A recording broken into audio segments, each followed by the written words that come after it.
I started smoking when I was 11 because my grandfather passed away. I'm still currently smoking at the moment, but I've gone into the e-cig to cut down. I don't really look at the website until like afterwards, just so I can get a bit more help off there as well. I don't actually crave a fag, I don't crave the nicotine. I just do it because, yeah, I don't actually crave it. I can go without fag all day if I wanted, but because of my stress levels, because I got depression, and started from postnatal, it's just, yeah.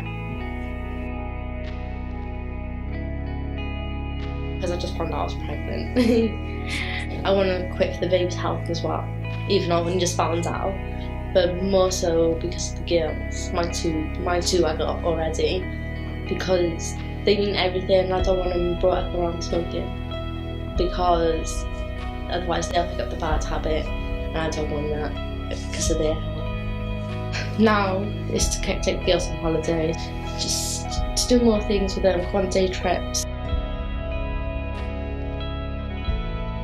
I would recommend quit smoking to everyone, because they are a big help. They are really, and I love it. I love doing it. Though, like anyone can do filter smoking because they're so easy to talk to and communicate with. Filter are amazing. Praise up Louisa and Charlotte. They've done all the hard work, mine, not me.